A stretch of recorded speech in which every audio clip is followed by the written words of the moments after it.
Welcome to Dark History They Never Taught You, the creepiest, wildest, most WTF facts your teacher definitely skipped. We're starting light till we hit pure nightmare fuel. Number 5. A Dancing Plague of 1518. In July of 1518, in the town of Strasbourg, a woman stepped into the street and started dancing. No music, no crowd, just her, dancing nonstop. People thought she was just a little off.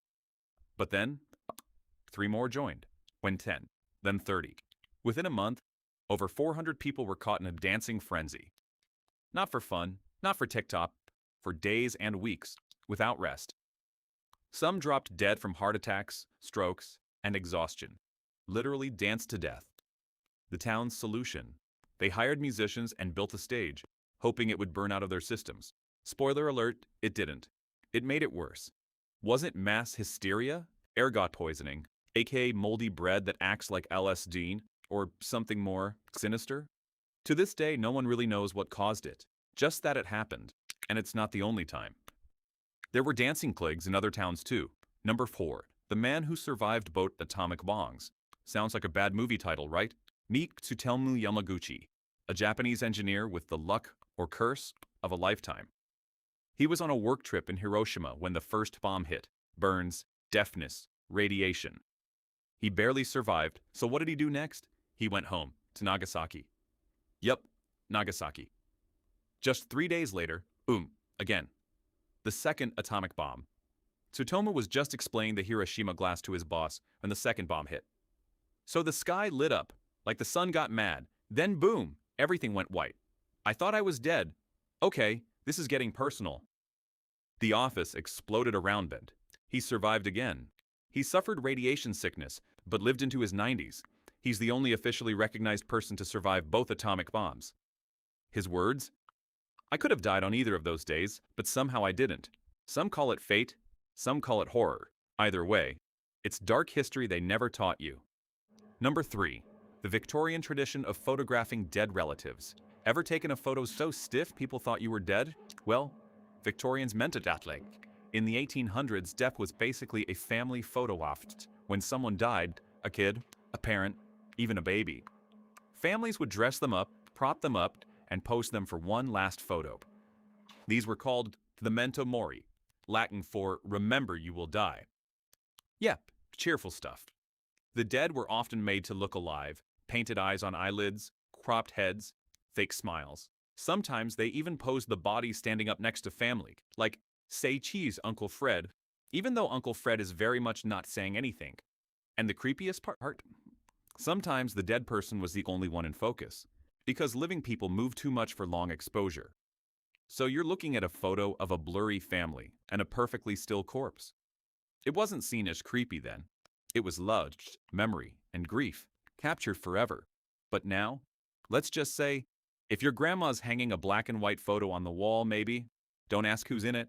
Number 2. Real-life cannibal tribes in history. So, ever been so hungry you considered eating? Steve?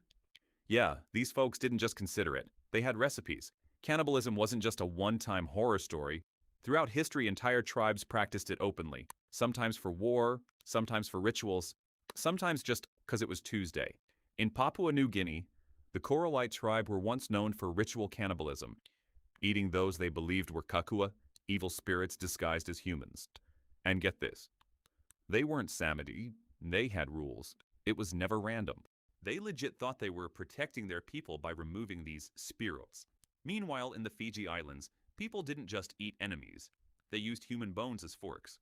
Like, welcome to dinner, we're serving Carl tonight, with Carl's femur. Even some Amazonian tribes ate their enemies after battle to gain their strength. You are what you eat, right? Of course, colonizers used this info to label entire cultures as barbaric. Even though, let's be real, Europe had its own freaky history. Looking at you, Victorian corpse photographers. Today, many of these tribes no longer practice cannibalism. And the ones that did, it was deeply tied to their beliefs, not just some horror movie habit. But still, if someone ever offers you mystery meat deep in the jungle, just say no. Number 1. Unit 731, Japan's Human Experimentation Lab. Picture a place where doctors became monsters, and the operating room was during World War II, deep in Japanese-occupied China. There was a covert military facility known as Unit 731, officially a research center, in reality, a torture lab hidden in plain sight. They called the victims logs.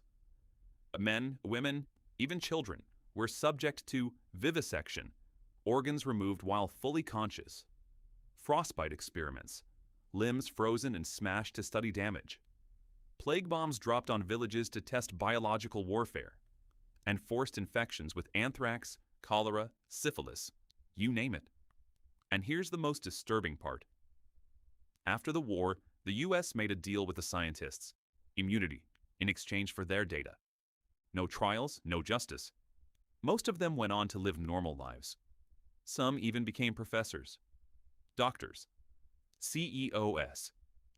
Dark history? No, just a history they never wanted you to know. Before you bounce, don't forget to hit that subscribe button so the fun keeps rolling. Catch you next time.